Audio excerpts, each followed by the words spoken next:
ओम नमः शिवाय। हर हर महादेव।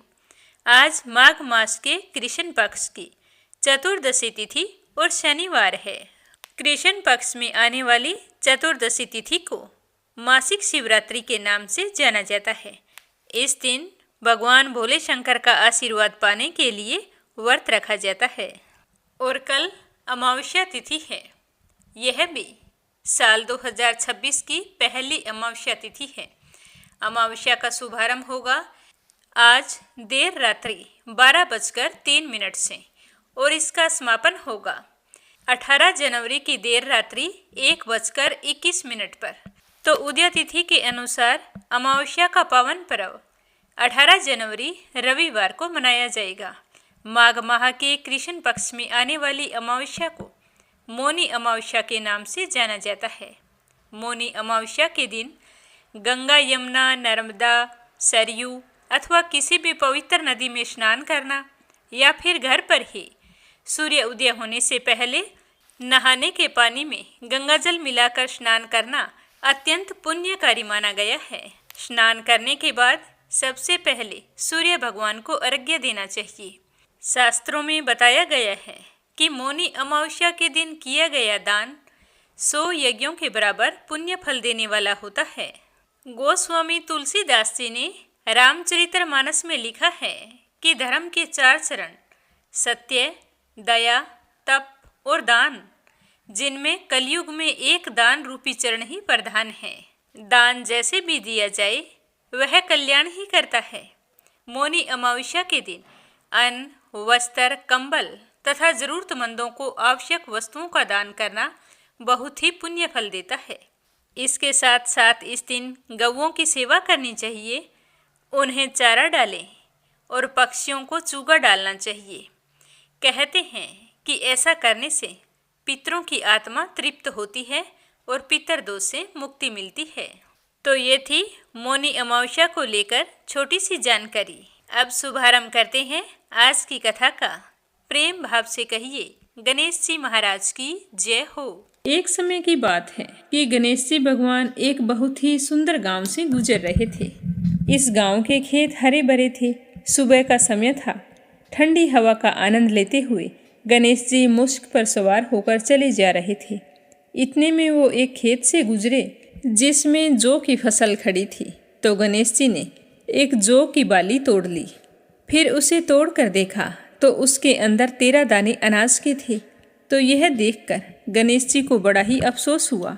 वो सोचने लगे कि मैंने बिना पूछे किसी के खेत से 13 दाने अनाज के तोड़ लिए हैं, तो यह तो चोरी हो गई। चोरी करना पाप है, पर मैंने जानबूझकर चोरी नहीं की है। तो गणेश जी उस खेत के मालिक का पता लगाने लगे। तो किसी ने गणेश जी को बताया कि यह खेत हमारे गांव के सेठ जी का है।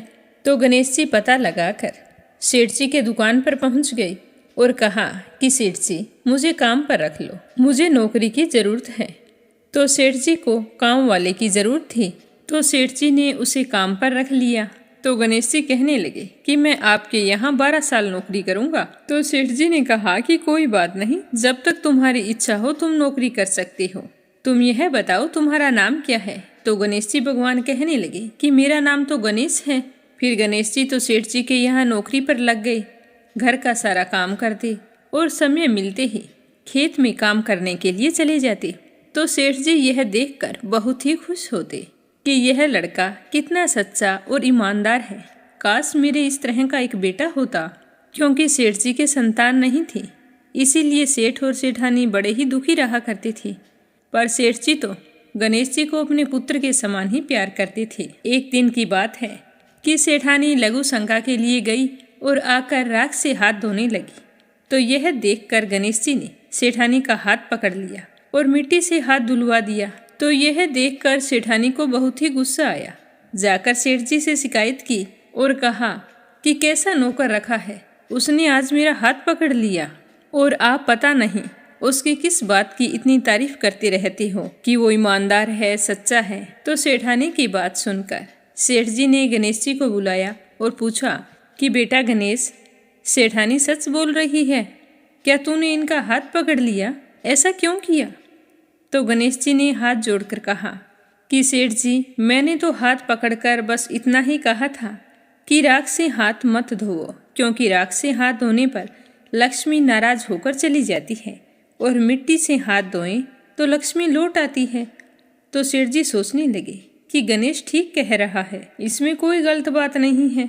जो कुछ भी किया हमारी भलाई के लिए किया है। ऐसा करते करते कई दिन बीत गए। थोड़े दिनों बाद कुंभ का मेला आया तो सेठानी सेठ जी से कहने लगी कि सेठ जी, मुझे तो कुंभ के मेले में स्नान करने जाना है। तो सेठ जी कहने लगे कि मुझे तो समय नहीं है, दुकान संभालनी होती है, फिर खेत जाना होता है। यह सोचते हुए उन्होंने गणेश को आवाज़ दी और कहा कि बेटा गणेश, तुम ऐसा करो, सेठानी जी को कुंभ के मेले में स्नान करवा के लाओ। तो सेठ जी की आज्ञा पाकर गणेश सेठानी को लेकर कुंभ के मेले में चला गया। तो सेठानी तो वहां जाकर पानी को हाथ लगाकर देख रही थी कि पानी ठंडा है और आगे जाऊंगी तो पानी गहरा है, कहीं मैं डूब ना जाऊं। यह सोचकर वो किनारे पर बैठकर स्नान कर रही थी। तो गणेश जी ने उनका हाथ पकड़ा और आगे ले जाकर डुबकी लगवाकर घर ले आई। घर आते ही सेठानी ने सेठ जी से कहा कि आपने कैसा नौकर रखा है, इसने तो मेरी लोगों के बीच में ही इज्जत नहीं रखी। इतनी सारी भीड़ थी वहां पर, उन सभी के बीच में मुझे घसीट कर पानी में आगे ले गया। तो यह सुनकर सेठ जी सोचने लगे कि गणेश ऐसा क्यों कर रहा है। उन्होंने आवाज़ लगाई कि बेटा गणेश, इधर आओ, क्या सेठानी सच कह रही है। तो गणेश ने कहा कि हाँ, सेठानी जी सच कह रहे हैं। इन्हीं से पूछो कि मैंने ऐसा क्यों किया। ये तो किनारे पर बैठकर गंदे पानी से स्नान कर रही थी। जब हम इतनी दूर से कुंभ के मेले में स्नान करने के लिए गए हैं तो कम से कम अच्छे पानी में जाकर डुबकी तो लगाओ। तो यह सुनकर सेठ जी फिर सोचने लगा कि गणेश जी सच कह रहा है। फिर सेठानी को समझा दिया, गणेश जी को कुछ नहीं कहा। ऐसा करते करते घर पर पूजा पाठ रखी। हवन हो रहा था तो सेठ जी ने गणेश जी से कहा कि जाओ सेठानी जी को बुला कर लाओ कि हवन शुरू होने वाला है। तो गणेश जी सेठानी को बुलाने के लिए गए तो सेठानी तैयार हो रही थी। चुनरी ओढ़कर जैसे ही गणेश जी के साथ चलने लगी तो गणेश जी ने चुनरी पकड़कर फाड़ दी और कहा कि लाल चुनरी ओढ़ कर आओ। तो सेठानी जी नाराज होकर सो गई। सेठ जी बार बार देखते रहे कि सेठानी आई नहीं, आखिर क्या बात है। काफी देर इंतजार करने के बाद स्वयं हवन से खड़े हुए और अंदर आकर देखा तो सेठानी तो पलंग पर सोई पड़ी थी। तो सेठ जी ने कहा कि क्या बात है, मैंने गणेश को तुम्हें बुलाने के लिए भेजा था, कहाँ है वो, आया नहीं तुम्हारे पास। तो सेठानी रोते हुए कहने लगी कि सेठ जी, आज तो हद हो गई, आपके गणेश ने मेरी चुनरी फाड़ दी है। अब भी तुम यही कहोगे कि गणेश ने यह भी सही किया है। तो यह सुनते ही सेठ जी को बहुत ही गुस्सा आया और गुस्से में गणेश जी को आवाज़ लगाई। तो सेठ जी की आवाज़ सुनकर गणेश जी दौड़े दौड़े आए और कहने लगे कि सेठ जी क्या बात है। तो सेठ जी गणेश जी को डांटने लगे और कहा कि गणेश, तूने आज तो हद ही कर दी, अपनी सेठानी की चुनरी फाड़ दी। तुमने ऐसी हरकत क्यों की, मुझे बताओ। तो गणेश जी कहने लगे कि सेठ जी, सेठानी जी काली चुनरी ओढ़कर हवन में बैठने वाली थी, तो काले वस्त्र कभी भी पूजा पाठ में नहीं पहने जाते, इसीलिए मैंने लाल चुनरी ओढ़ने के लिए कहा था। काला वस्त्र पहनने से कोई भी शुभ काम सफल नहीं होता।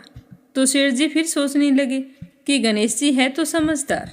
फिर सेठानी को समझा बुझाकर हवन के लिए ले गए। ऐसा करते करते कई महीनों बीत गए। गणेश जी की नौकरी के 12 वर्ष पूरे हो गए। तो एक दिन की बात है कि सेठ जी ने अपने घर पर गणेश भगवान की पूजा रखी। तो पूजा करने के लिए पंडित आया तो वह पूजा पाठ की सारी सामग्री तैयार करके कहने लगा कि सेठ जी, मैं तो मूर्ति घर पर ही भूल आया हूँ, अब क्या करें। तो गणेश जी वहीं पर खड़े थे। वो कहने लगे कि मेरे को ही मूर्ति बनाकर विराजमान कर लो, आपके सारे काम सफल हो जाएंगे। तो गणेश जी के इतना कहते ही सेठ जी को बहुत ही गुस्सा आया और वो बोले कि अब तक तो तुम सेठानी से मजाक करते थे, अब तुम मुझसे ही मजाक करने लग गए। तो गणेश जी बोले कि नहीं सेठ जी, मैं मजाक नहीं कर रहा हूँ, मैं तो सच बोल रहा हूँ। इतना कहकर गणेश जी ने अपना असली रूप धारण कर लिया। तो गणेश जी का यह रूप देखकर सेठ, सेठानी और पंडित हैरान हो गए। तो तो गणेश जी ने हंसकर कहा कि जल्दी से पूजा समाप्त करो। तो पूजा पाठ शुरू की गई। पूरे विधि विधान से गणेश जी की पूजा की। जैसे ही पूजा समाप्त हुई तो गणेश जी तो अंतर्ध्यान हो गए। सेठ और सेठानी को बड़ा ही अफसोस होने लगा। उन्होंने कहा कि हमारे पास आज तक गणेश जी रहते रहे और हम उनसे काम करवाते रहे। हमें तो पता ही नहीं था कि ये गणेश जी भगवान हैं। अब ये पाप कैसे उतरेगा? हमने उनसे कितना काम करवाया है। तो सेठानी कहने लगी कि आपने तो काम ही करवाया था। मैंने तो गणेश जी भगवान को ना जाने कितनी डांट लगाई है। तो गणेश जी भगवान मुझसे तो जरूर नाराज हो गए होंगे। अब हमें क्या करना चाहिए? तो इस तरह अफसोस करते करते सेठ और सेठानी सो गए। तो गणेश जी ने सेठ जी के सपने में आकर कहा कि आप इस तरह दुखी होकर क्यों सोए हो? मैंने तुम्हारे यहाँ कोई काम नहीं किया, क्योंकि 12 साल पहले मैंने आपके खेत से जौ की बाली तोड़ी थी। उसी का कर्ज चुकाने के लिए तुम्हारे घर पर काम कर रहा था। तुम्हें अफसोस करने की कोई ज़रूरत नहीं है। मैं तो अपने चोरी का दोष उतारने के लिए आपके यहाँ आया था। आपके साथ रहकर मुझे बहुत ही अच्छा लगा। आज से तुम्हारे घर में कोई भी चीज़ की कमी नहीं रहेगी। यह बोलकर गणेश जी भगवान अंतर्ध्यान हो गए। सुबह होते ही सेठ जी ने देखा कि उनके घर करोड़ों की माया हो गई, अनाज के भंडार भर गए। तो यह देखकर सेठ जी बहुत ही खुश हुए। कुछ दिनों बाद सेठानी गर्भवती हो गई और 10वें महीने बहुत ही सुंदर पुत्र को जन्म दिया। इस तरह गणेश जी की कृपा से सेठ जी धनवान और पुत्रवान हो गए। हे गणेश जी महाराज, जैसे आपने सेठ जी को दिया वैसा सबको देना। कहानी कहने वाले को, सुनने वाले को और हुंकारा भरने वाले को, सारे परिवार को देना। बोलो गणेश जी महाराज की जय हो। शनि महाराज की कथा। प्रेम से बोलो शनि महाराज की जय हो। प्राचीन काल की बात है। दशरथ नाम के बहुत ही प्रसिद्ध चक्रवर्ती राजा हुआ करते थे।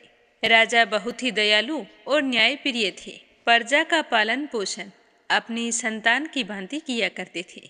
राजा के कार्य से राज्य की प्रजा बहुत ही सुखी जीवन यापन कर रही थी। सर्वत्र सुख और शांति का माहौल था। इसी तरह समय बड़ा ही अच्छे से गुजर रहा था। तभी वहाँ पर एक दिन ज्योतिषियों ने देखा कि कृत्तिका नक्षत्र के अंतिम चरण में शनि है। तो राजा से कहने लगे कि राजन, शनि तो कृत्तिका नक्षत्र के अंतिम चरण में है और अब यह शनि रोहिणी नक्षत्र का भेदन कर जाएगा, जिसे रोहिणी संकट भेदन भी कहा जाता है। तो राजा ने कहा कि इससे क्या होता है, मुझे इसके बारे में मालूम नहीं। तो राजा की बात सुनकर ज्योतिष कहने लगे कि शनि का रोहिणी में जाना देवताओं और असुर दोनों के लिए ही कष्टकारी और भय प्रदान करने वाला होता है तथा रोहिणी संकट भेदन से 12 वर्ष तक अत्यंत दुखदायी अकाल भी पड़ता है। तो इससे प्रजा भी परेशान होती है। तो ज्योतिष की बात सुनकर राजा बड़े ही परेशान हुए और वे सोचने लगे कि इस तरह अकाल पड़ने से प्रजा तो बहुत ही दुखी हो जाएगी और मैं अपनी प्रजा की व्याकुलता कैसे देख सकूंगा। तो राजा दशरथ ने गुरु वशिष्ठ ऋषि तथा प्रमुख ब्राह्मणों को बुलाया और कहने लगे कि मुझे इस समस्या का कोई समाधान बताइए। जो आप कहेंगे मैं वो करने के लिए तैयार हूँ। तो राजा की बात सुनकर गुरु वशिष्ठ जी कहने लगे कि महाराज, शनि के रोहिणी नक्षत्र में भेदन होने से प्रजाजन सुखी कैसे रह सकती है। इस योग के दुष्प्रभाव से तो पितामह ब्रह्मा जी एवं इंद्रादिक देवता भी रक्षा करने में असमर्थ हैं। तो गुरु के वचन सुनकर राजा सोचने लगे कि यदि इस संकट की घड़ी को अगर मैं नहीं टाल सका तो मैं तो कायर कहा जाऊंगा।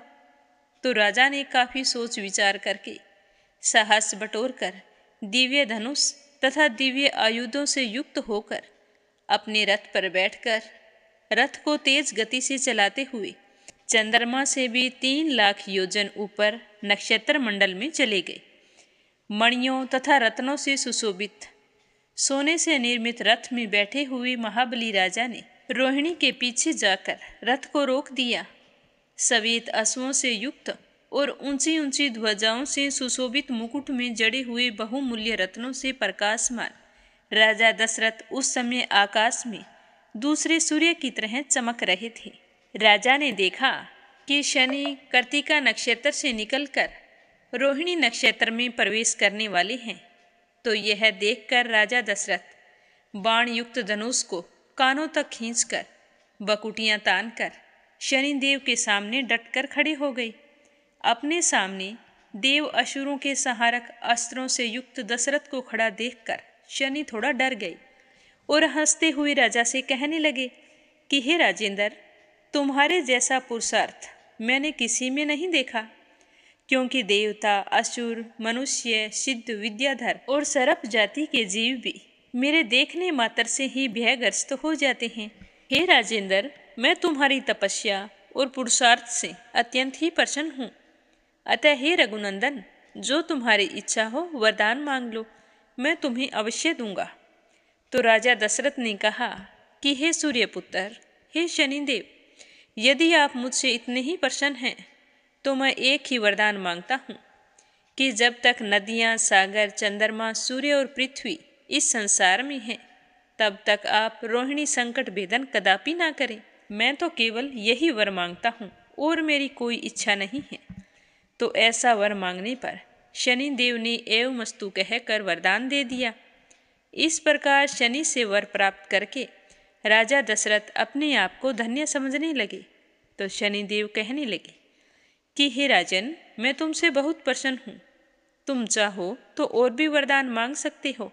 तो शनिदेव की बात सुनकर राजा दशरथ बहुत ही प्रसन्न हुए और शनिदेव से अपना दूसरा वरदान मांगा।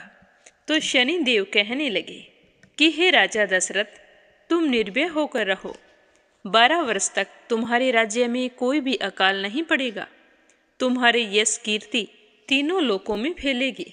ऐसा वरदान पाकर राजा बहुत ही प्रसन्न हुए और धनुष बाण रथ में रखकर सरस्वती देवी तथा गणेश जी का ध्यान करके शनिदेव की स्तुति करने लगे।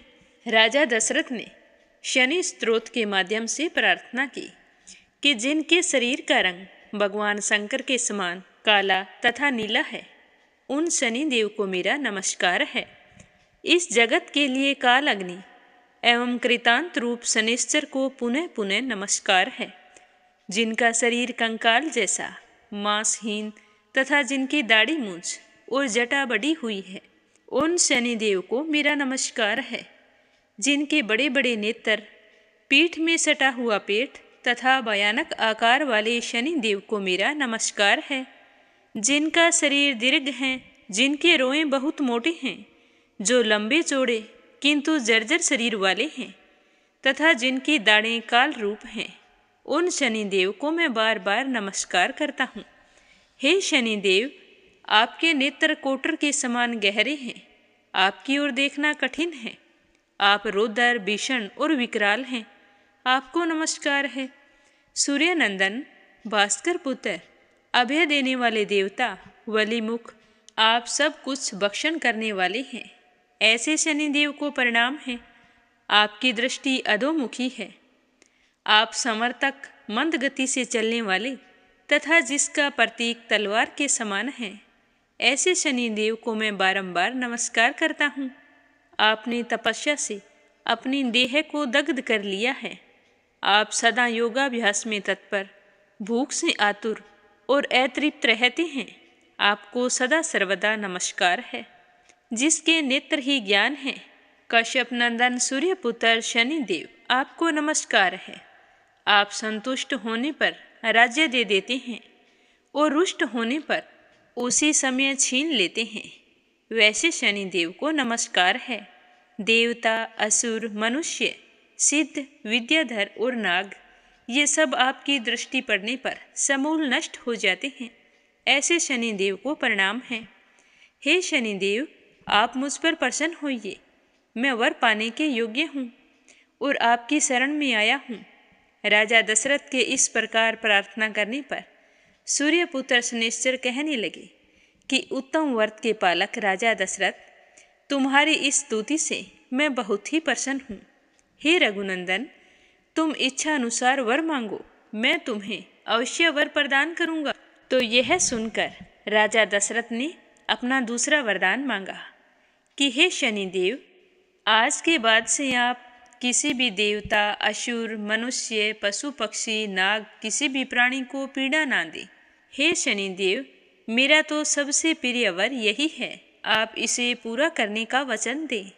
तो शनिदेव ने कहा कि हे राजन, वैसे तो इस प्रकार का वरदान मैं किसी को नहीं देता हूँ, परंतु संतुष्ट होने के कारण हे रघुनंदन मैं तुम्हें दे रहा हूँ।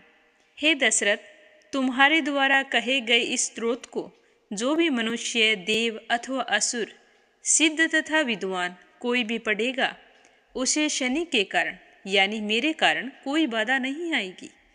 जिसके महादशा या अंतरदशा में, गोचर में अथवा लगन स्थान, द्वितीय, चतुर्थ, अष्टम या द्वादश स्थान में शनि हो, तो वे व्यक्ति यदि पवित्र होकर सुबह और शाम के समय इस स्त्रोत को ध्यान देकर पढ़ेंगे, तो मैं वरदान देता हूँ कि मैं उस मनुष्य को कभी भी पीड़ित नहीं करूँगा।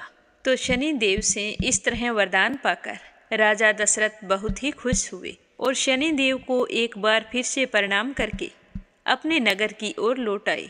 जब नगरवासियों को, ब्राह्मण और ज्योतिषियों को पता चला कि राजा इस तरह का वरदान लेकर आए हैं, अब हमारे कभी यहाँ पर अकाल नहीं पड़ेगा, तो सारी प्रजाजन राजा की जय जयकार करने लगी। तब राजा ने सभी नगरवासियों से कहा कि हर व्यक्ति शनिवार के दिन व्रत करे और रोजाना शनि स्त्रोत का जाप करे। तो अपने राजा का कहना मान सारे प्रजाजन शनिवार का व्रत करने लगे। सुबह शाम को शनि स्त्रोत का पाठ करने लगे, जिससे राजा का राज्य और भी खुशहाल, सुखी और संपन्न हो गया। बोलो शनि महाराज की जय हो। अब अपने सुनते हैं कबीर दास जी की कहानी। काशी में एक ब्राह्मण रहते थे। वे भगवान श्री रामानंद आचार्य के शिष्य थे। वे प्रतिदिन श्री रामानंद आचार्य की सेवा में जाते थे। श्री रामानंद आचार्य जी पंचगंगा घाट पर विराजते थे तथा प्रतिदिन शालिग्राम की सेवा किया करते थे। वे ब्राह्मण उनकी पूजा के लिए रोज तुलसी पत्तर और फूल लेकर जाते थे। एक दिन ब्राह्मण का स्वास्थ्य अचानक से खराब हो गया। उनकी हालत इतनी बिगड़ गई कि वो फूल लेकर नहीं जा सकते थे। तो ब्राह्मण के एक बेटी थी जो बाल विधवा थी।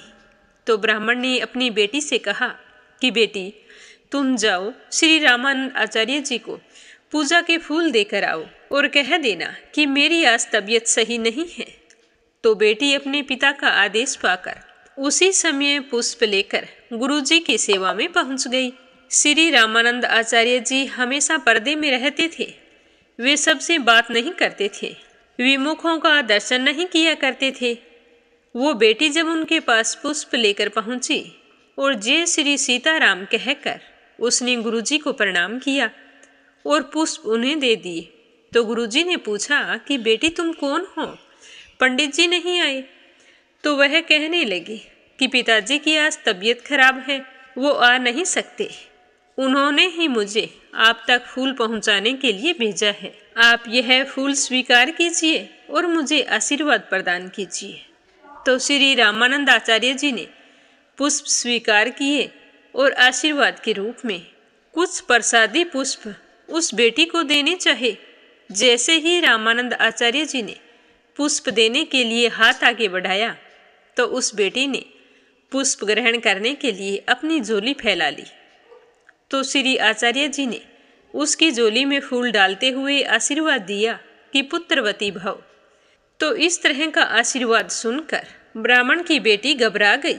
तो आचार्य जी कहने लगे कि बेटी क्या हुआ? तब उसने हाथ जोड़कर कहा कि गुरुजी, आपको पता है कि आपने पुत्रवती होने का आशीर्वाद किसे दिया है? आपके मुख से निकला हुआ कोई भी शब्द असत्य नहीं होता। तो मैं तो बाल विधवा हूँ, अपने पिताजी के घर पर रहती हूँ। अब इस आशीर्वाद का समाधान किस प्रकार हो पाएगा? तो श्री आचार्य जी कहने लगे कि बेटी, यह आशीर्वाद भगवत इच्छा से निकला है। अब जो होना था वो हो गया। अब तुम इस प्रसाद को लेकर घर जाओ। तुम्हारे यहाँ पुत्र का जन्म भी हो जाएगा और तुम्हें कोई दोष नहीं लगेगा। यह सुनकर वह लड़की उन फूलों को झोली में लेकर चली गई। जब वह लड़की मार्ग में फूलों की उस झोली को लेकर जा रही थी, तो अचानक से उसे लगने लगा कि झोली भारी होती जा रही है। जैसे ही उसने झोली को खोलकर देखा तो उस झोली के अंदर फूलों के स्थान पर एक छोटा सा बालक लेटा था। यह देखकर वह लड़की बहुत ही घबरा गई और सोचने लगी कि यह क्या हो गया, अब मैं क्या करूंगी, लोग मुझे क्या कहेंगे, अब इस बालक को लेकर मैं कहाँ जाऊं?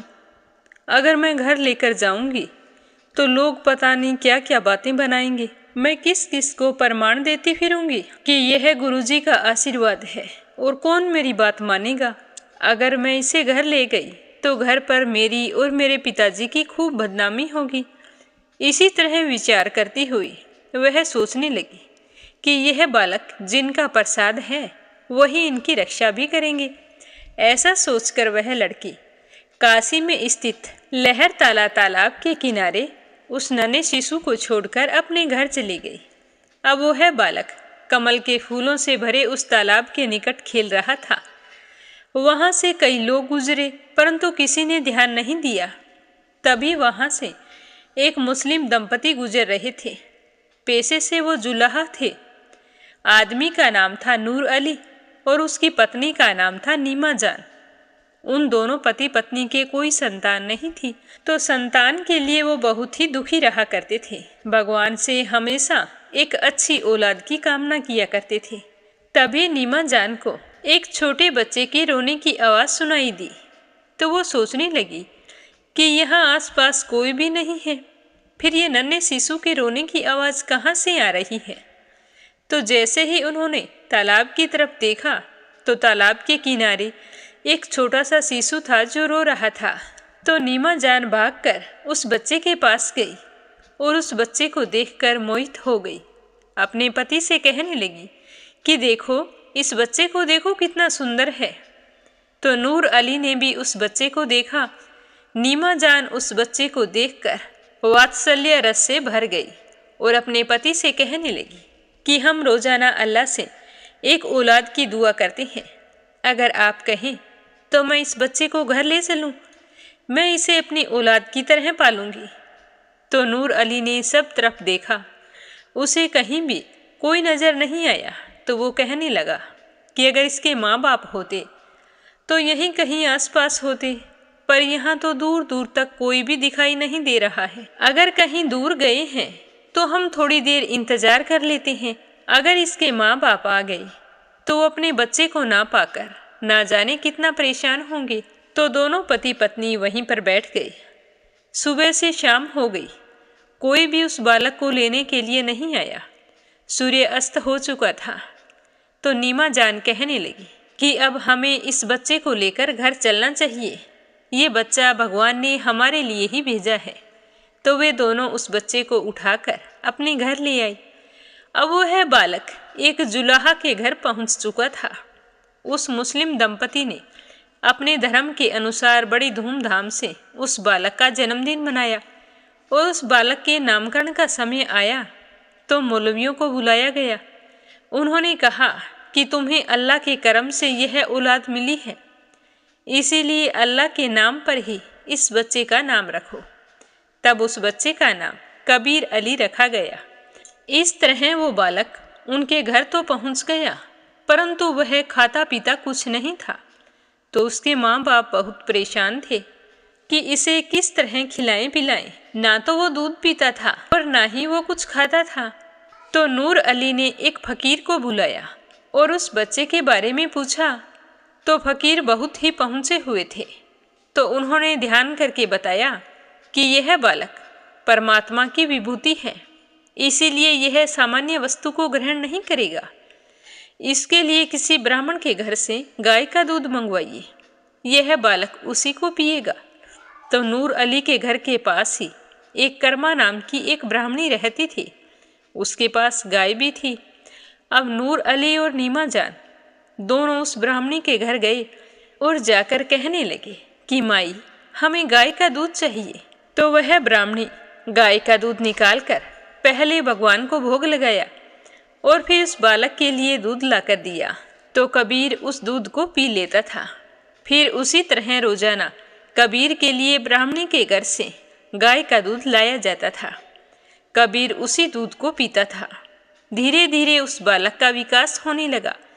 माता पिता नीमा जान और नूर अली उस बालक को देखकर बहुत ही खुश हुआ करते थे। समय के साथ वह बालक बड़ा होने लगा। बचपन से ही उसमें भक्ति के संस्कार थे। वे कभी भी अपनी उम्र के बालकों के साथ नहीं खेलते थे। वे बचपन से ही एकांत में बैठकर राम राम जपा करते थे। पहले तो उनके माँ बाप समझ नहीं पाए कि यह क्या बोलता है। जब उन्होंने ध्यान से सुना तो उन्हें पता चला कि अरे यह तो राम राम बोलता है। तो कबीर दास जी के माँ बाप उसे समझाने लगे कि बेटा, हम लोग हिंदू नहीं हैं, हमारे यहाँ पर यह नाम नहीं लिया जाता, इसीलिए तू राम राम मत बोला कर। परंतु कबीर दास जी ने राम राम जपना नहीं छोड़ा। वे हमेशा राम राम जपा करते थे। कबीर दास जी जब कुछ और बड़े हुए तो उनके पिता नूर अली ने उन्हें मदरसे में पढ़ने के लिए भेज दिया। मदरसे में उन्हें उर्दू और इस्लाम की शिक्षा दी जाने लगी। परंतु कबीर दास जी को यह सब पढ़ने में कोई रुचि नहीं थी। वे मदरसे में भी राम का नाम लिया करते थे। मदरसे के मौलवियों ने बहुत प्रयास किया कि कबीर को इस्लाम का ज्ञान दें, परंतु कबीर दास जी तो अपनी धुन में मगन रहते थे और राम राम करते रहते थे। एक दिन कबीर दास जी ने मदरसे की सभी दीवारों पर राम राम लिख दिया। चारों तरफ राम ही राम लिखा हुआ दिखाई दे रहा था। जब वहाँ के मौलवी ने यह देखा तो कबीर दास जी को लेकर उनके घर आया और वहाँ पर छोड़ गया। कहने लगा कि आपके बच्चे को हम नहीं पढ़ा सकते, यह तो हमेशा राम का नाम जपता है। इसे देखकर दूसरे बच्चे भी राम राम करने लगे हैं, इसीलिए आज के बाद इसे पढ़ने के लिए हमारे यहाँ मत भेजना। तो कबीर के पिताजी नूर अली ने मौलवी को खूब समझाया कि हमारे बच्चे को शिक्षा दो, पर मौलवी नहीं माने। इसके बाद नूर अली ने कबीर दास जी को किसी दूसरे मदरसे में भर्ती करवाया, परंतु कबीर दास जी का मन वहाँ पर भी पढ़ने में नहीं था। वो तो हमेशा राम का नाम जपा करते थे। कबीर दास जी कहते थे कि राम नाम में सभी शास्त्रों का ज्ञान है, इसीलिए मुझे कहीं पर भी जाने की जरूरत नहीं है। मेरे लिए तो बस राम का नाम ही काफ़ी है। नूर अली कबीर दास जी को मदरसे में पढ़ाना चाहते थे, लेकिन सभी मदरसों ने उन्हें पढ़ाने से मना कर दिया। अंत में कबीर दास जी की माँ नीमा जान ने कहा कि अगर यह नहीं पढ़ना चाहता तो इसे कोई काम में लगाओ। अब नूर अली जो स्वयं जुलाहा थे, कबीर दास जी को अपने साथ कपड़े बुनने का काम सिखाने लगे। अब कबीर दास जी कपड़ा बुनने का काम सीखने लगे। वे काम सीखते समय भी राम का नाम लिया करते थे। सब कुछ सामान्य चल रहा था। कबीर दास जी भी अब बड़े हो गए थे। वे कपड़ा बुनते और राम का नाम लेते रहते, परंतु उन्हें हमेशा अपने मन में कुछ कमी खलती रहती थी। वे हमेशा सोचते थे कि इस जीवन का उद्देश्य केवल काम करना, खाना पीना और सो जाना है क्या? इससे बेहतर उद्देश्य जीवन का कोई और नहीं हो सकता। ऐसा सोच सोचकर कबीर दास जी व्याकुल रहने लगे। एक दिन कबीर दास जी की माँ घर में हाथ की चक्की पर गेहूं पीस रही थी। चक्की को देखकर कबीर दास जी रोने लगे। माँ ने पूछा कि बेटा, रोते क्यों हो? तो कबीर दास जी कहने लगे कि माँ, इस चक्की के दोनों पाटों के बीच में जो भी गेहूं के दाने आते हैं वे सभी पिस जाते हैं। तो इस चक्की को देखकर मुझे ऐसा लगता है कि जैसे यह धरती और यह नीला आकाश चक्की के दो पार्ट हैं और हम लोग गेहूं के दाने हैं जो इस चक्की में पीसे जा रहे हैं। माँ, क्या हम भी इन सब गेहूं के दानों की तरह एक दिन पिस जाएंगे? तब कबीर दास जी की माँ ने कहा कि बेटा, तुम्हारी बात सही है। चक्की के बीच में जो दाने आते हैं वे सभी दाने पिस जाते हैं, लेकिन इस चक्की के बीच में एक कीला लगा हुआ है। कीले के पास जो भी दाना लग जाता है वह कभी नहीं पिसता। कबीर दास जी ने पास में आकर देखा। उन्होंने देखा कि चक्की के बीच वाले कीले पर जो दाने थे वे साबुत थे। यह देखकर कबीर दास जी बहुत ही खुश हुए और कहने लगे कि माँ, हमें भी ऐसे ही किसी सहारे की जरूरत है। जिसकी शरण में जाकर हम इन दो पाटों के बीच में पिस जाने से बच जाएं। अब कबीरदास जी हमेशा यही सोचते रहते कि मुझे किसकी शरण में जाना चाहिए जिससे मेरा इस जीवन में उद्धार हो सके।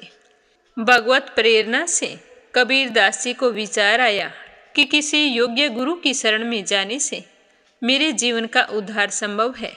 अब कबीरदास जी हमेशा भगवान से प्रार्थना करने लगे कि हे प्रभु, मुझे किसी गुरु की शरण दिला दो।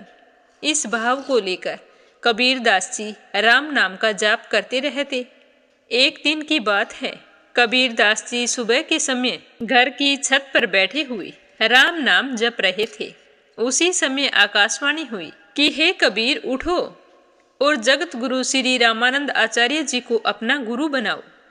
तब कबीरदास जी ने आकाशवाणी से पूछा कि हे प्रभु, जगत गुरु श्री रामानंद आचार्य जी तो विमुख हों और हम यवनों का मुख भी नहीं देखते, तो फिर मैं उन्हें अपना गुरु कैसे बना सकता हूँ। तब आकाशवाणी ने फिर कहा कि तुम सुबह ब्रह्म मुहूर्त के अंधेरे में तिलक और कंठी धारण करके पंचगंगा घाट पर लेट जाना। उस समय जगत गुरु श्री रामानंद आचार्य जी घाट पर गंगा स्नान करने आते हैं। जब तुम उनके मार्ग में लेटे रहोगे तो उनके चरण तुम्हारे शरीर को स्पर्श करेंगे। उस समय उनके मुख से जो भी शब्द निकले उसे ही तुम गुरु मंत्र मानकर स्वीकार कर लेना। यह कहकर आकाशवाणी शांत हो गई। उसी दिन कबीरदास जी कंठी और धोती लेकर आए। उन्हें अगले दिन सुबह ब्रह्म मुहूर्त में पंचगंगा घाट पर जाना था, परंतु कबीरदास जी गुरु से मिलने के लिए बड़े ही व्याकुल हो रहे थे। उन्होंने सोचा कि अगर अगले दिन इतनी सुबह मेरी नींद नहीं खुली तो मेरा गुरुजी से मिलना कैसे होगा। ऐसा करता हूँ कि अभी जाकर वहाँ पर लेट जाता हूँ। तो कबीरदास जी उसी दिन रात को ही कंठी, तिलक और धोती धारण करके पंचगंगा घाट पर जाकर लेट गए और गुरुजी के आने का इंतजार करने लगे। अगले दिन सुबह ब्रह्म मुहूर्त में श्री रामानंद आचार्य जी घाट पर स्नान करने के लिए आए तो उनके मार्ग में कबीरदास जी मुंह के बल घाट की सीढ़ियों पर लेटे थे। अंधेरे में श्री रामानंद आचार्य जी का पैर कबीर जी की पीठ पर लग गया। अचानक पीठ पर पैर पड़ते ही कबीरदास जी की चीख निकल गई। श्री रामानंद आचार्य जी अंधेरे की वजह से देख नहीं पाए कि उन्होंने किसी के ऊपर पैर रख दिया है। चीख सुनते ही श्री रामानंद आचार्य के मुख से निकला कि बेटा राम राम बोल। तो गुरुजी के मुख से यह शब्द सुनते ही कबीरदास जी खुशी से झूम उठे। वे उस स्थान से उठकर तुरंत अपने घर की तरफ दौड़ पड़े। वे मार्ग में सभी से कहते जा रहे थे कि आज मुझे श्री रामानंद आचार्य जी ने अपना शिष्य बना लिया है। कबीरदास जी का हृदय आनंद से भर गया। जब वे घर पहुंचे तब उनके माता पिता उठ चुके थे। कबीरदास जी को देखकर उनकी माँ नीमा जान चौंक गई। कहने लगी कि बेटा, तूने यह कंठी, तिलक और धोती क्यों पहन रखी है? कहाँ जाकर आया है तू?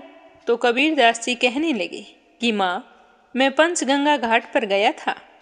वहाँ पर मैंने जगत गुरु श्री रामानंद आचार्य जी से दीक्षा ग्रहण कर ली है। उनके आदेश के अनुसार आज से मैं कंठी, तिलक धारण करके राम का नाम लिया करूँगा। तो यह सुनकर कबीरदास जी के माता पिता बहुत ही क्रोधित हुए और कहने लगे कि हमारे खानदान में आज तक किसी ने राम का नाम नहीं लिया, तो तू क्यों ले रहा है? यह सब करना छोड़ दे। कबीरदास जी बोले कि नहीं माँ, राम का नाम मेरी सांसों में बस गया है, अब मैं इसे छोड़ नहीं सकता। तो उस दिन के बाद कबीरदास जी हर समय कंठी और तिलक धारण करके रहने लगे। बाजार में जब वे कपड़ा बेचने जाते तो सब लोग उनको देखकर हैरान हो जाते और कहते कि तुम कब से कंठी और तिलक धारण करने लगा? तो कबीरदास जी बड़ी ही प्रसन्नता से सभी को बताते कि मैंने जगत गुरु श्री रामानंद आचार्य जी महाराज से दीक्षा ली है, अब मैं उनका शिष्य बन गया हूँ।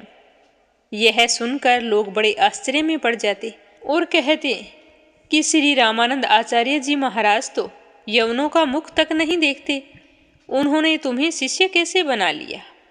कब तुम्हारी दीक्षा हुई? तो कबीर दास जी बोले कि मेरी दीक्षा हुई है, सांस को आंस नहीं, मेरे पास प्रमाण है। मुझे कहीं भी परीक्षा देने के लिए बुला लेना, मैं आपको प्रमाण देने के लिए तैयार हूँ। तो यह सुनकर सभी लोग बड़े ही अचंभित हुए और कुछ लोग श्री रामानंद आचार्य जी के पास पहुँचे और उन्हें सारी बात बताई कि महाराज, काशी में एक कबीर नाम का यवन जुलाहा रहता है। वह तिलक लगाता है, कंठी पहनता है, उसने चोटी भी रख रखी है। वो तो कहता है कि आपने उसको दीक्षा दी है और वो आपको अपना गुरु बताता है। तो अंतर्यामी श्री रामानंद आचार्य जी महाराज सब कुछ जानते थे, परंतु लोक शिक्षा हेतु वे बोले कि हमने तो किसी यवन को दीक्षा नहीं दी, उसको यहाँ लेकर आओ, हम उससे मिलना चाहते हैं।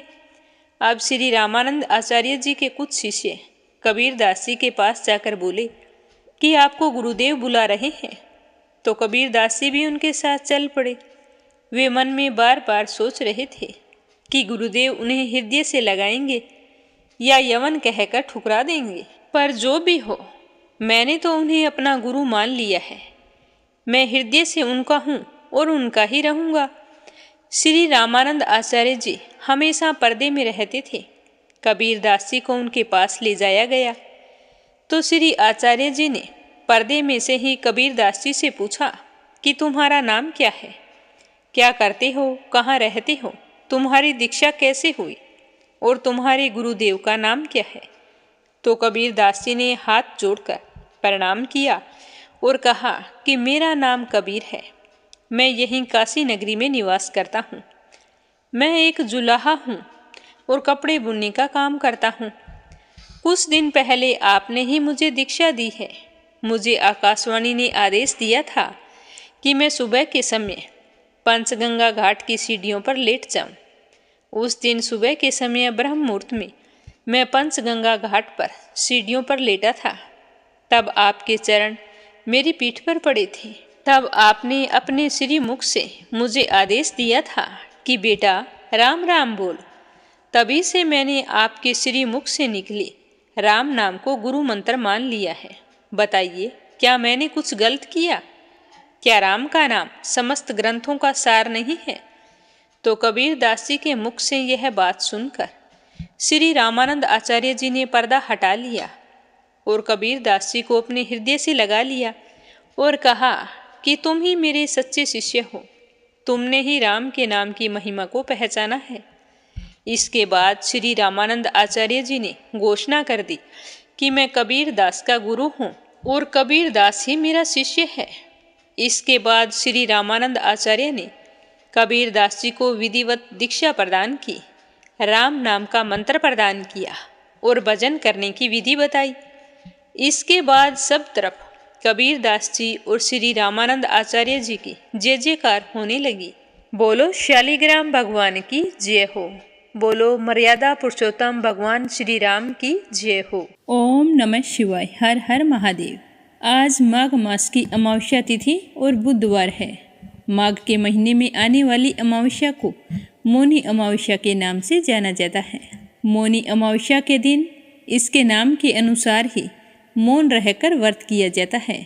इस दिन तीर्थ स्थल पर स्नान करने का बहुत ही अधिक महत्व माना गया है, लेकिन ये संभव नहीं है तो घर पर ही श्रद्धापूर्वक नहाने के पानी में गंगा जल मिलाकर स्नान करना चाहिए। तो सुबह ब्रह्म मुहूर्त में सूर्योदय से पहले नहाकर बाद में सबसे पहले सूर्य भगवान को अर्घ्य देना चाहिए। महाकुंभ का दूसरा अमृत स्नान 29 जनवरी बुधवार मौनी अमावस्या के दिन ही पड़ रहा है। गृहस्थ लोगों के लिए इस दिन मौन रहना मुश्किल होता है, इसीलिए वे सुबह जल्दी उठकर स्नान करें और पूजा पाठ कर लें। उसके बाद अपना मौन व्रत तोड़ सकते हैं। आज के दिन तेल, कंबल, दूध, चीनी, अनाज तथा अपनी आवश्यकता अनुसार पैसों का दान भी अवश्य करना चाहिए। इसके अलावा मौनी अमावस्या के दिन पशुओं को हरा चारा डालना चाहिए, चिड़ियों को चुग्गा डालना चाहिए, भूखों को भोजन करवाना चाहिए। ऐसा करने से हमारे पितर प्रसन्न होते हैं और हमारे जीवन में आ रही तमाम समस्याओं से हमें मुक्ति मिल जाती है। घर में सुख सौभाग्य का वास होता है। सभी श्रोताओं के मंगल जीवन की कामना करते हुए शुरू करते हैं आज की कथा। बोलो गणेश भगवान की जय हो। कथा सुनने वाले सभी श्रोतागण कमेंट बॉक्स में भगवान का जयकारा जरूर लगाएं और मीरा भक्ति स्टोरी चैनल को सब्सक्राइब करके इस वीडियो को ज़्यादा से ज़्यादा शेयर करें। बोलो गणेश भगवान की जय हो। अब अपने सुनेंगे सुखी अमावस्या की कथा। माघ मास महात्म्य का आगे का अध्याय। बोलो विष्णु भगवान की जय हो। तो इस तरह वो 500 कन्याएं शाम तक उस नौजवान की प्रतीक्षा करती रही। उसके ना आने पर निराश होकर अपने घर लौट गई। जब वो अपने घर आई तो उन सब की माताओं ने कहा कि तुम इतनी देर तक कहाँ थी, आने में इतना विलम्ब क्यों कर दिया। तो वो कन्याएं कहने लगी कि हम तो किन्नरियों के साथ क्रीड़ा करती हुई सरोवर पर चली गई थी। और फिर कहने लगी कि हम तो आज थक गई हैं और जाकर भूखी प्यासी ही लेट गई। गुरु वशिष्ठ जी कहते हैं कि इस प्रकार आशय को छुपाकर वे सारी की सारी विरह की मारी चुपचाप सो गई। उन्होंने घर में आकर किसी प्रकार की क्रीड़ा नहीं की। वो रात्रि उनको एक युग के समान लगी। एक एक पल उनके लिए भारी पड़ रहा था। उन्हें नींद नहीं आ रही थी। सूर्य नारायण के उदय होते ही वो अपने आप को जीवित मानती हुई माताओं की आज्ञा लेकर गौरी पूजन के लिए चली गई। तो वहां जाकर उन्होंने विधिवत गौरी पूजन किया और फिर उसी सरोवर पर गई। तो उस समय वह ब्राह्मण भी स्नान करने के लिए सरोवर पर आया था। तो उसको देखते ही वे तो वाह वाह करने लगी, जैसे कमलनी प्रातःकाल सूर्योदय को देखकर कहती है। उसको देखते ही उन 500 के नेत्र खुल गए और वे भागकर उस ब्रह्मचारी के पास चली गई। आपस में एक दूसरे का हाथ पकड़कर उस नवयुवक के चारों तरफ घेरा बना लिया और कहने लगी कि मूर्ख, तू उस दिन तो भाग गया था, लेकिन आज नहीं भाग सकता। हम लोगों ने तुमको घेर लिया है। ऐसे वचन सुनकर बाहुपास में बंधे हुए ब्राह्मण ने मुस्कुरा कर कहा कि तुमने जो कुछ कहा सो ठीक है, परंतु मैं तो अभी विद्या अभ्यास और ब्रह्मचारी हूँ। गुरुकुल में मेरा विद्या अभ्यास अभी पूरा नहीं हुआ है। पंडित को चाहिए कि वह जिस आश्रम में रहे उसके धर्म का पालन करे। इस आश्रम में मैं विवाह करना धर्म नहीं समझता। अपने व्रत का पालन करके और गुरु की आज्ञा पाकर ही विवाह कर सकता हूँ, उससे पहले नहीं कर सकता। तो उसकी बात सुनकर वो कन्याएं इस प्रकार बोली जैसे वैशाख मास में कोयल बोलती है। वह कहने लगी कि धर्म से अर्थ, अर्थ से काम और काम से धर्म के फल का प्रकाश होता है। ऐसा ही पंडित लोग और शास्त्र कहते हैं। हम काम सहित धर्म की अधिकता से आपके पास आई हैं, सो आप पृथ्वी के सब भोगों को भोगिए। उस ब्राह्मण ने कहा कि तुम्हारे वचन सत्य हैं, किंतु मैं अपने व्रत को समाप्त करके ही विवाह कर सकता हूँ, उससे पहले नहीं। तो वे कन्याएं कहने लगी कि तुम मूर्ख हो। अनोखी औषधि, ब्रह्म बुद्धि, रसायन सिद्धि, अच्छे कुल की सुंदर नारियां तथा मंत्र जिस समय प्राप्त हो तभी ग्रहण कर लेने चाहिए। कार्य को टालना अच्छा नहीं होता। केवल भाग्य वाले पुरुष ही प्रेम से पूर्ण अच्छे कुल से उत्पन्न स्वयं वर चाहने वाली कन्याओं को प्राप्त होते हैं। कहाँ हम अनोखी नारियां, कहाँ आप तपस्वी बालक।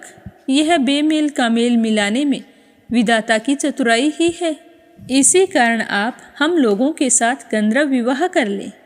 इनके ऐसे वचन सुनकर उस धर्मात्मा ब्राह्मण ने कहा कि वर्ती रहकर इस समय विवाह नहीं करूँगा, मैं स्वयंवर की इच्छा नहीं रखता। इस प्रकार उसके वचन सुनकर उन्होंने एक दूसरे का हाथ छोड़कर उसको पकड़ लिया।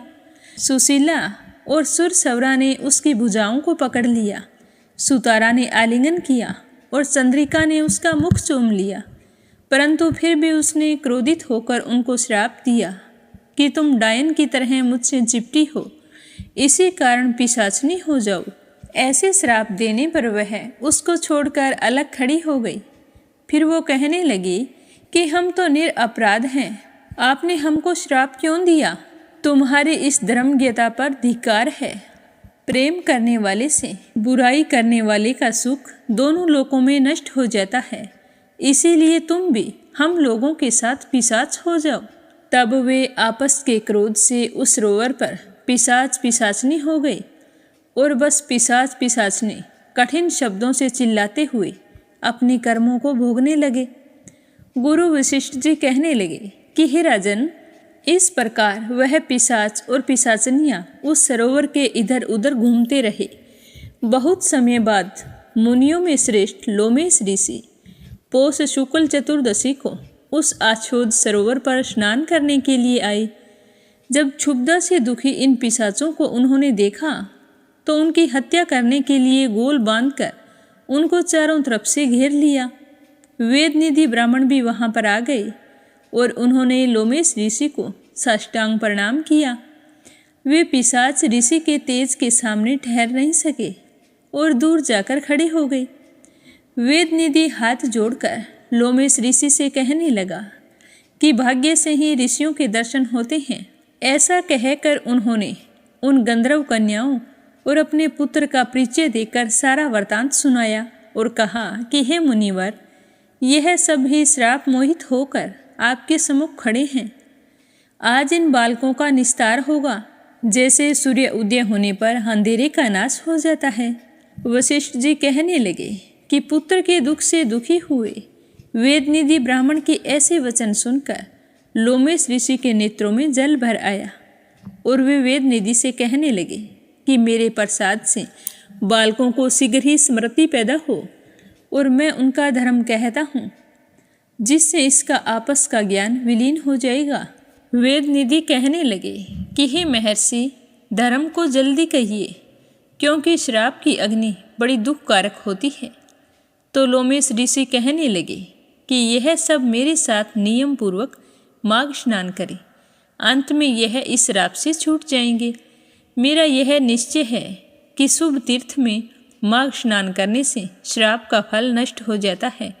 7 जन्मों के पाप तथा इस जन्म के पाप माघ मास में तीर्थ स्थान पर स्नान करने से नष्ट हो जाते हैं। इस आच्छोद में स्नान करने से अवश्य ही मोक्ष की प्राप्ति होती है। राजसूय और अश्वमेघ यज्ञ से भी अधिक फल माघ स्नान का होता है। अतः संपूर्ण पापों का सहज में ही नाश करने वाला माघ स्नान ही है, जिसके करने से ये अवश्य ही श्राप से मुक्त हो जाएंगे। तो आज का अध्याय समाप्त हुआ। बोलो विष्णु भगवान की जय हो। अब अपने सुनते हैं भागवत कथा का आगे का अध्याय। प्रेम भाव से सुनते रहिए। बोलो श्री हरि विष्णु भगवान के अनंत स्वरूपों की जय हो। श्री मैत्रेय जी कहते हैं कि हे विदुर जी, महाराज पृथु के बाद उनके पुत्र परम यशस्वी विजितासव राजा हुए। उनका अपने छोटे भाइयों पर बड़ा स्नेह था, इसीलिए उन्होंने चारों को एक एक दिशा का अधिकार सौंप दिया। राजा विजितासव ने हर्यक्ष को पूर्व, धूम्रकेश को दक्षिण, वृक को पश्चिम और दर्विन को उत्तर दिशा का राज्य दिया था। उन्होंने देवराज इंद्र से अंतर्ध्यान होने की शक्ति प्राप्त की थी, इसीलिए उन्हें अंतर्धान भी कहते हैं। उनकी पत्नी का नाम शिखंडनी था। उनके 3 पुत्र हुए थे। उनके नाम थे पावक, पवमान और सूची। पूर्व काल में गुरु वशिष्ठ जी का श्राप होने से इन पुत्रों के रूप में अग्नियों ने ही उनके जन्म लिया था, जो आगे चलकर योग मार्ग से फिर ये अग्नि रूप हो गए थे। अंतर्धान की पत्नी का नाम था नभस्वती। उनके एक पुत्र हुआ जिसका नाम हविरधान था। महाराज अंतर्धान बड़े उदार पुरुष थे। जिस समय देवराज इंद्र उनके पिता के अश्वमेघ यज्ञ का घोड़ा हरकर ले गए थे, उन्होंने पता लग जाने पर भी उनका वध नहीं किया था। राजा अंतर्धान ने कर लेना, दंड देना, जुर्माना वसूल करना आदि कर्तव्यों को बहुत कठोर एवं दूसरों के लिए कष्टदायक समझकर एक दीर्घकालीन यज्ञ में दीक्षित होने के बहाने अपना राजकाज छोड़ दिया था। यज्ञ कार्य में लगे रहने पर भी उन आत्मज्ञानी राजा ने परम परमात्मा की आराधना करके सुदृढ़ समाधि के द्वारा भगवान के दिव्य लोक को प्राप्त किया। हे विदुर जी, हविर्धान की पत्नी हविर्धानी ने बहिष्यत, गय, शुकल, कृष्ण, सत्य और जीतवर्त नाम के 6 पुत्रों को जन्म दिया था। इनमें हविर्धान के पुत्र महाभाग बहिष्यत यज्ञ आदि कर्म कांड और योग अभ्यास में कुशल थे। उन्होंने प्रजापति का पद प्राप्त किया। उन्होंने एक स्थान के बाद दूसरे स्थान में लगातार इतने यज्ञ किए कि यह सारी भूमि पूर्व की ओर अगर भाग करके फैलाए हुए कुशों से पट गई थी। इसी से आगे चलकर वे प्राचीन ब्रही नाम से विख्यात हुए थे। राजा प्राचीन ब्रही ने ब्रह्मा जी के कहने से समुद्र की कन्या सद्रुति से विवाह किया था। सर्वांग सुंदरी किशोरी सद्रुति सुंदर आभूषणों से सज धज कर विवाह मंडप में जब वह भंवर देने के लिए घूमने लगी, तब स्वयं अग्निदेव भी मोहित होकर उसे वैसे ही चाहने लगे जैसे सुकी को चाहा था। नवविवाहिता सद्रुति ने अपने नुपुरों की झनकार से ही दिशा विदिशाओं के देवता, असुर, गंधर्व, मुनि, सिद्ध, मनुष्य और नाग सभी को वश में कर लिया था। सद्रुति के गर्भ से प्राचीन ब्रही के प्रचेता नाम के 10 पुत्र हुए। वे सभी धर्मज्ञ तथा एक से नाम और आचरण वाले थे। जब पिता ने उन्हें संतान उत्पन्न करने का आदेश दिया, तब उन सब ने तपस्या करने के लिए समुद्र में प्रवेश किया और वहाँ 10,000 वर्ष तक तपस्या करते हुए उन्होंने तप का फल देने वाले श्री हरि विष्णु भगवान की आराधना की। घर से तपस्या करने के लिए जाते समय मार्ग में श्री महादेव जी ने उन्हें दर्शन देकर कृपा पूर्वक जिस तत्व का उपदेश दिया था, उसी का वे एकाग्रता पूर्वक ध्यान, जप और पूजन करते रहे। तो यह सुनकर विदुर जी पूछने लगे कि हे ब्राह्मण देव, मार्ग में प्रचेताओं का श्री महादेव जी के साथ किस प्रकार समागम हुआ और उन पर प्रसन्न होकर भगवान शंकर ने उन्हें क्या उपदेश दिया, वह सार युक्त बात आप मुझे विस्तार पूर्वक बताइए। हे ब्रह्म ऋषि, शिव जी के साथ समागम होना तो देहधारियों के लिए बहुत कठिन है, तो औरों की तो बात ही क्या है। मुनिजन भी सब प्रकार की आसक्ति छोड़कर उन्हें पाने के लिए उनका निरंतर ध्यान किया करते हैं, फिर भी उन्हें पा नहीं सकते, तो उनका समागम कैसे हुआ। भगवान शंकर आत्मा राम है, उन्हें अपने लिए ना कुछ करना है ना पाना, तो भी इस लोक सृष्टि की रक्षा के लिए वे अपनी घोर रूपा शक्ति के साथ सर्वत्र विचरते रहते हैं।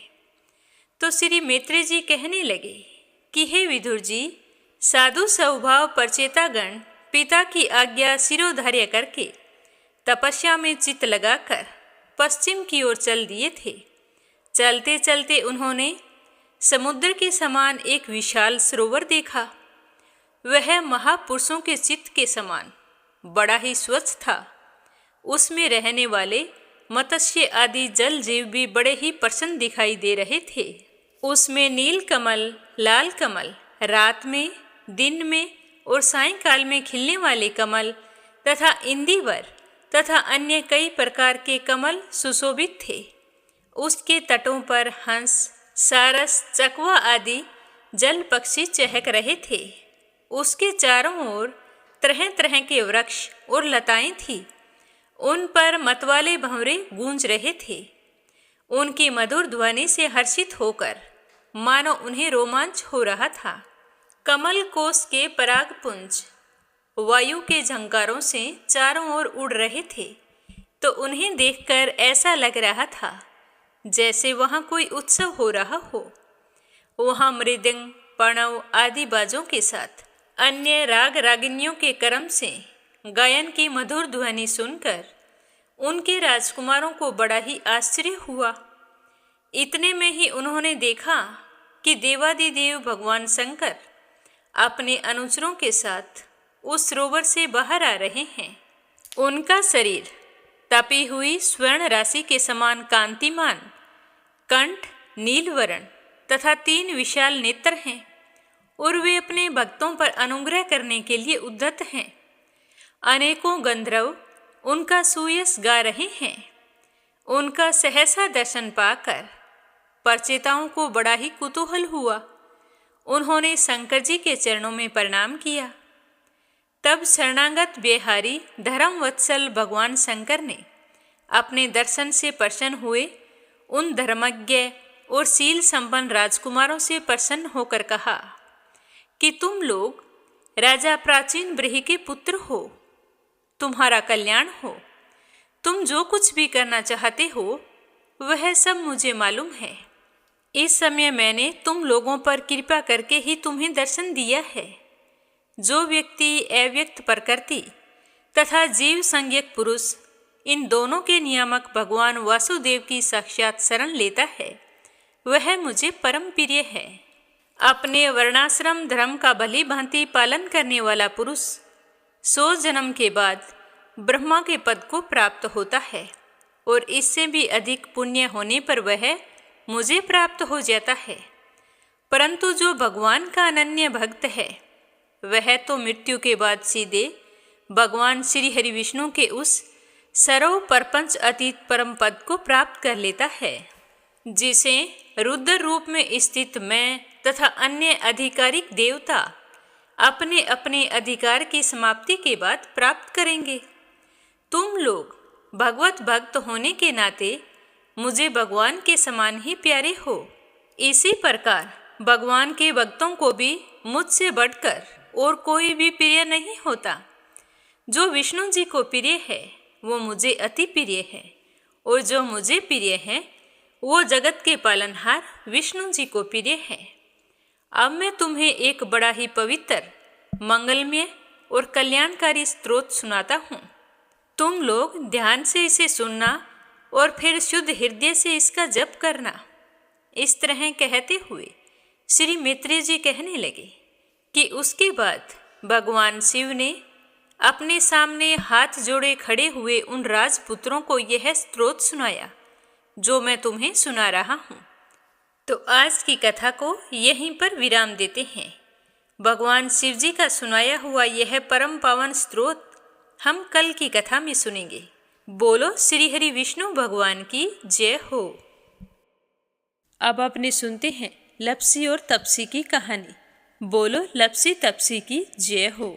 बहुत पुराने समय की बात है। एक गांव में एक ब्राह्मण परिवार रहा करता था।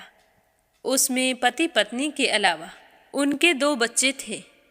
एक बेटा था, एक बेटी थी। ब्राह्मण दंपति बहुत ही सरल स्वभाव के थे। समय मिलने पर प्रभु का स्मरण किया करते थे। उनकी बेटी बहुत ही संस्कारी और सुशील थी, लेकिन उनका बेटा आवारा किस्म का था। वह कोई काम धाम नहीं करता और ना ही कभी अपने माँ बाप का कहना मानता था। समय के साथ दोनों बहन भाई बड़े हो गए। बहन की शादी कर दी गई, पर भाई का वही हाल था। उसके माँ बाप ने उसे समझाया कि बेटा अब हम वृद्ध हो चले हैं, तुम कोई काम किया करो। लेकिन उस पर उनकी बातों का कोई असर नहीं होता था। तो एक दिन ब्राह्मणी अपने पति से कहने लगी कि स्वामी आप बिल्कुल काम छोड़ दीजिए। जब घर में कुछ भी नहीं होगा तो यह अपनी जिम्मेदारी समझेगा और काम पर लग जाएगा। तो ब्राह्मण ने दूसरे दिन से काम पर जाना छोड़ दिया। तो यह देखकर उनके बेटे ने कोई काम नहीं किया और चोरी करने चला गया। आते जाते राहगीरों को लूट लेता और उसी से अपने घर का गुजारा किया करता था। तो उसकी लूटने और चोरी करने की आदत से सारे गांव वाले उसे लपसी कहने लगे। तो लपसी की इस हरकत से उसके माँ बाप बहुत ही दुखी रहते थे, पर वह किसी की सुनने के लिए तैयार नहीं था। इसी तरह समय बीतता गया।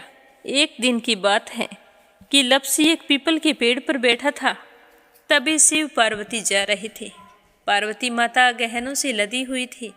तो लपसी उन्हें देखकर सोचने लगा कि सूरत के कितने गहने हैं, आज ये सारे के सारे लूट लूँगा तो मुझे कई महीनों तक चोरी नहीं करनी पड़ेगी। तो वह लूटने के इरादे से पीपल की ओट में होकर बैठ गया। जैसे ही शिव पार्वती वहाँ से जाने लगे तो लप्सी एकदम से शिव पार्वती के सामने आकर कहने लगा कि जल्दी से जितने सारे गहने पहन रखे हैं उतार दो। तो पार्वती माता कहने लगी कि तुम चोरी क्यों करती हो, तुम्हें पता है चोरी करना पाप है। तो लप्सी कहने लगा कि क्या करूं, घर पर मेरे माँ बाप हैं, मेरी एक भांजी है, उनके लिए दोनों समय भोजन की व्यवस्था कहाँ से करूं, मुझे कोई काम तो आता नहीं है। तो लप्सी की बात सुनकर पार्वती माता कहने लगी कि तुम जो चोरी करके पाप करते हो, इस पाप का भागी कौन बनेगा। तो लप्सी कहने लगा कि मेरे घर वाले सारे बनेंगे। तो पार्वती माता कहने लगी कि कोई नहीं बनेगा, पाप के भागी केवल तुम बनोगे। तो लप्सी कहने लगा कि मैं लूट खोस कर उन्हीं के लिए लेकर जाता हूँ, तो पाप के भागी तो उन्हें बनना ही पड़ेगा। तो लप्सी की बात सुनकर पार्वती माता ने हंसकर कहा कि हम यहीं पर बैठे हैं और तुम अपने घर जाओ, अपने घर वालों से पूछो कि कोई तुम्हारे पाप का भागी बनेगा क्या। तो यह सुनकर लप्सी भागा भागा अपने घर आया और अपनी माँ के पास गया और कहने लगा कि माँ, मैं चोरी करके लाता हूँ, राह चलते राहगीरों को लूटता हूँ, तुम्हारे लिए ही तो करता हूँ। तो तुम मुझे एक बात बताओ, चोरी करने से जो पाप लगता है तो आप मेरे पाप के भागी बनोगे। तो लप्सी की बात सुनकर उसकी माँ कहने लगी कि बेटा, मैंने तो तुमसे नहीं कहा कि तुम चोरी करके लाओ, तुम कमा कर लाओ, हमें तो 2 वक्त की रोटी चाहिए, मैं तो तुम्हारी पाप की भागी नहीं बनूंगी। तो माँ के मुंह से इस तरह की बात सुनकर लप्सी तो हैरान हो गया। फिर वह अपने पिताजी के पास गया और जाकर कहने लगा कि पिताजी, मैं जो कुछ भी लूट खोस के लाता हूँ वो आपके लिए ही तो लाता हूँ। देखो मैंने लूट कर कितना धन इकट्ठा कर लिया है, कितने ऐशो आराम है तुम्हारे। अगर मैं चोरी नहीं करता तो क्या ये सब हमें मिलता। पिताजी, मैं तुमसे एक बात पूछता हूँ कि चोरी करने से पाप लगता है, तो उस पाप में आप मेरे भागीदार बनोगे क्या। तो लप्सी की बात सुनकर उसके पिताजी कहने लगे कि बेटा, मैंने नहीं कहा कि तुम चोरी करके लाओ, तुम कमा कर लाओ, मैं तुम्हारे पाप का भागी नहीं बनूंगा। तो माँ बाप के मुंह से इस तरह की बात सुनकर वह बहुत ही उदास हुआ और सोचने लगा कि मैं कितने महीनों से चोरी कर रहा हूँ, ना जाने मुझ पर कितना पाप चढ़ गया है, और ये तो बोल रहे हैं कि पाप के भागी हम नहीं बनेंगे, तो अब क्या होगा। तो वह बड़े ही दुखी मन से शिव पार्वती से मिलने के लिए चल पड़ा। जैसे ही घर से बाहर निकलने लगा तो उसकी छोटी सी भांजी दरवाजे पर खेल रही थी। उसे पता नहीं था कि पाप पुण्य क्या होता है, तो वो कहने लगी कि मामा, पाप की भागी मैं बनूंगी। तो उसके इस तरह कहते ही लप्सी ने उसे गोद में उठाया और चल पड़ा। शिवजी भगवान और पार्वती माता के पास जाकर कहने लगा कि घर वालों ने पाप का भागी बनने से मना कर दिया है और एक यही है जो पाप की भागी बनने को तैयार है। फिर लप्सी बड़े ही दीन स्वर में कहने लगा कि हे भगवान, मैं समझ गया हूँ कि चोरी करना पाप है। आज तक जो मैंने काम किया वो बहुत ही गलत था, लेकिन अब मैं इसका प्रायश्चित करना चाहता हूँ। अब तुम ही बताओ, मुझे मेरे पापों से मुक्ति कैसे मिलेगी। तो उसकी बात सुनकर शिव पार्वती बहुत ही खुश हुए और लप्सी को कच्चे सूत का एक छोटा सा गोला देते हुए कहा कि लप्सी, ये सूत लो और इस पीपल के चारों ओर परिक्रमा लगाओ। जब यह सूत समाप्त हो जाएगा तब तुम्हारे सारे पाप नष्ट हो जाएंगे। तो यह सुनकर लप्सी बहुत ही खुश हुआ। सोचने लगा कि छोटा सा गोला है, अभी लपेट कर घर चला जाऊंगा, उसके बाद में कभी कोई पाप नहीं करूंगा। फिर उसने अपनी बांजी को कंधे पर बैठाया और पीपल की परिक्रमा लगानी शुरू कर दी। अब भगवान का वह सूत खत्म कहाँ होने वाला था। लप्सी चक्कर लगाता गया पर वह सूत खत्म नहीं हुआ। चक्कर लगाते लगाते 1 महीने, 6 महीने, साल, पूरे 12 साल बीत गए पर वह सूत खत्म नहीं हुआ। 12 साल बाद एक बार फिर शिव पार्वती जी वहाँ से गुजर रहे थे तो पार्वती माता ने कहा कि स्वामी, चलो लप्सी को चलकर देखते हैं। तो शिवजी कहने लगे, वो चोरी करने वाला, लूटने वाला कब का चला गया होगा। तो पार्वती माता कहने लगी कि नहीं स्वामी, चलकर देखने में क्या जाता है, चलो एक बार देखते हैं। तो शिव पार्वती जी जैसे ही पीपल वृक्ष के पास आए तो देखा कि लपसी तो अब भी चक्कर लगा रहा है। वहाँ चारों ओर गहरी खाई हो गई है और लपसी की बड़ी बड़ी दाढ़ी, मूंछें, नाखून बढ़ गए हैं। तो यह देखकर पार्वती माता ने कहा कि देखो स्वामी, आप तो कह रहे थे कि वो कब का ही चला गया, देखो इसके मन में सच्ची भक्ति है। तो पार्वती की बात सुनकर शिवजी ने कहा कि चलो अभी देख लेता हूँ। तो यह कहकर शिवजी ने एक सोने का कड़ा लपसी के आगे फेंक दिया। तो लपसी ने झट से उसके ऊपर पैर कर लिया। फिर अचानक से उसका ध्यान शिव पार्वती जी की ओर गया तो वो हाथ जोड़कर कहने लगा कि भगवान, अब तो मेरे पाप समाप्त हो गए होंगे, आप मुझे यहाँ से जाने की आज्ञा दीजिए, आपका यह सूत अभी तक खत्म नहीं हुआ है। तो शिवजी भगवान ने कहा कि तुम्हारे पाप कर्म भी अभी तक पूरे नहीं हुए हैं। तो शिवजी की बात सुनकर लपसी कहने लगा कि भगवान, मुझे पूरे 12 वर्ष हो गए हैं आपकी भक्ति करते करते, और अब भी आप मुझ पर शक कर रहे हैं। तो शिवजी ने कहा कि अपना पैर उठाओ। तो जैसे ही लपसी ने अपना पैर उठाया तो उसके पैर के नीचे सोने का कड़ा था। तो यह देखकर लपसी शर्मिंदा हो गया और कहने लगा कि प्रभु, गलती हो गई, मुझे माफ़ करो, आगे से मैं ऐसी गलती कभी नहीं करूँगा। तो शिवजी कहने लगे कि नहीं लपसी, तुम्हारा पाप ऐसे पूरा नहीं हो सकता, अब तुम्हें 12 वर्ष तक और इसी तरह परिक्रमा करनी होगी, उसी के बाद तुम्हारे पाप समाप्त होंगे। यह कहकर शिव पार्वती वहाँ से चले गए और वह फिर से पीपल के पेड़ की परिक्रमा करता रहा। करते करते 12 साल बीत गए। 12 साल बाद में शिव पार्वती जी वहाँ पर आए तो उन्होंने देखा कि आज भी वो वहीं पर चक्कर लगा रहा है।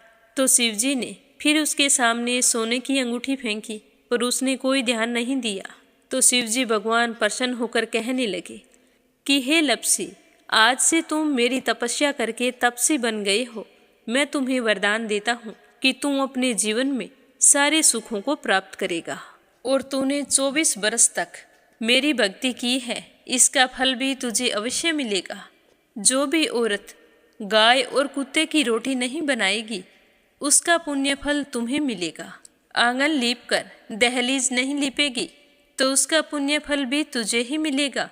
अगर हमारे घर की बहन बेटी को हम सूट, तीवल या साड़ी भेंट स्वरूप देते हैं तो साथ में मोली का धागा और कुछ रुपए नहीं देंगे तो उसका पुण्य फल भी तुम्हें ही मिलेगा।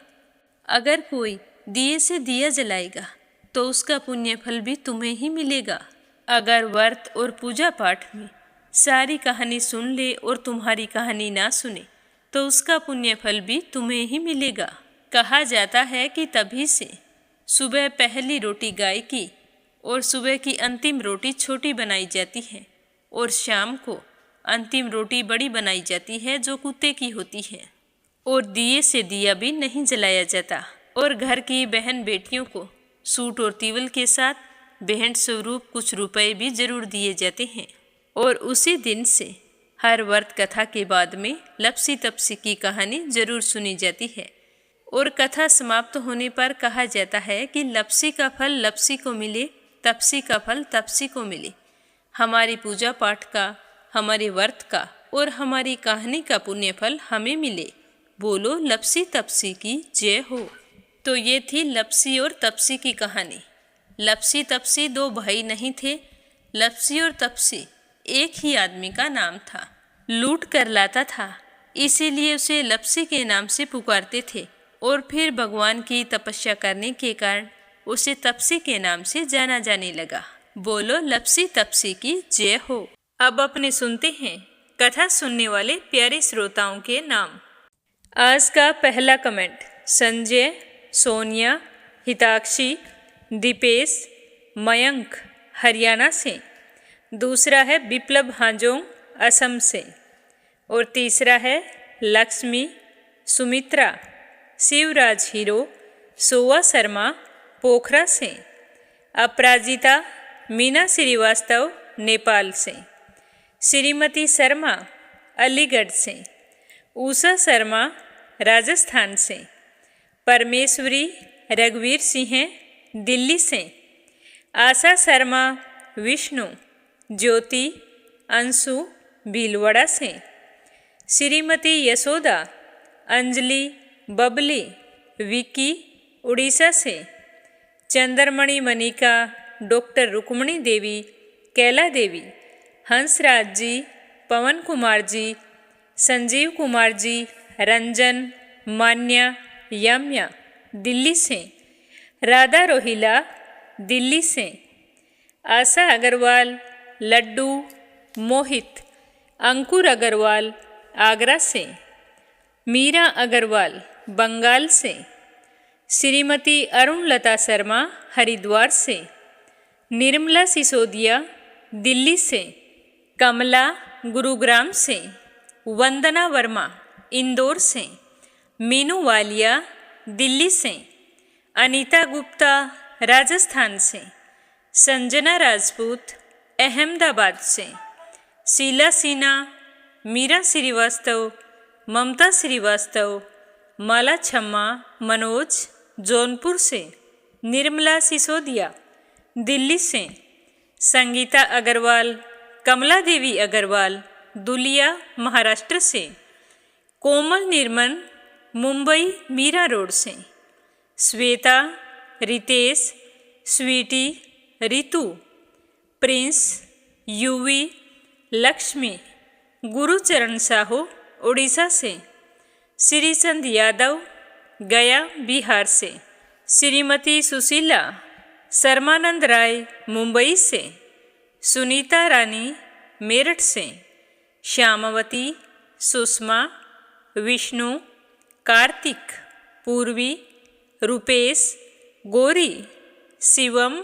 निष्ठा हरियाणा से, सुनीता पंवार, कृषु पंवार मध्य प्रदेश से, कमला देवी भीलवाड़ा से, अनीसा चित्रकूट से, मंजू मेहता बारां से, मंजुला कपूर पंजाब से, संजीव कंसल, कविता कंसल, हितेश कंसल, आरूस कंसल, रानी कंसल मुजफ्फरनगर से, कविता राजपूत नोएडा से, रजनी बड़ोला उत्तराखंड से, निर्मला पांचाल करनाल से, गीता गुप्ता रुड़की से, सरोज अग्रवाल जबलपुर से, सुदेश शर्मा, बीके शर्मा लुधियाना से, बीना, देविका, कनिका वाशने अलीगढ़ से, मोनिका नागर तिगांव से, उमा हरियाणा से, अनिल कुमार टिहरी करनाल से, रेखा धर्मेंद्र शर्मा जयपुर से, विमला नेपाल से, मंजू चौधरी भीलवाड़ा से, नंदा पांडुरंग पुजारी ब्रह्मपुरी महाराष्ट्र से, कमलेश भल्ला जम्मू से, मधु, विनोद प्रजापति, साहिल, सिद्धांत प्रजापति जबलपुर से, दिल्ली बहादुर भंडारी, सरिता भंडारी, नम्रता भंडारी, सूरज भंडारी नेपाल से, उषा शर्मा सोजत सिटी से, शांताबेन वाघेला गुजरात के मंडल से, संतोष पटेल, श्रेयांश सिंह, सृष्टि सिंह, संगीता पटेल वाराणसी से, इंदिरा रावत, मोहित रावत पलवल से, संगीता नागर तिगांव से, अनीता अमृतसर से, देवी सिंह, कार्तिक, पायल, सौम्या, उमा रघुवंशी गजबा सोदा से, स्मिता सीताराम गायकवाड़ महाराष्ट्र से, रिधिमा, परमिला, सुरेश यादव धामतरी से, वंदना साहू लखनऊ से, पूजा पाठक उत्तराखंड देहरादून कोसानी से, संगीता नागर तिगांव से, उमा देवी झुंझुनू से, सावित्री ईश्वरलाल रामचंदानी राजेश, मीनू, निखिल रामचंदानी गाजियाबाद से, मिथिलेश गोयल दिल्ली से, योगेश्वरी भटनागर राजस्थान से, सरला अशोक कुमार जी भटनागर भोपाल मध्य प्रदेश से, कुसुम बघेल दिल्ली से, जयश्री पवार गोरखनाथ पवार, आरना शीतल विश्वजीत पवार महाराष्ट्र से। आप सभी श्रोताओं का बहुत बहुत धन्यवाद। इस चैनल के साथ अपना सहयोग हमेशा यूं ही बनाए रखना। श्री हरि के आशीर्वाद से आपकी सारी मनोकामनाएं पूर्ण हों। सभी श्रोताओं के सुख सौभाग्य की कामना करते हुए आज के लिए बस इतना ही। कल फिर मिलेंगे। तब तक के लिए ओम नमः शिवाय। हर हर महादेव।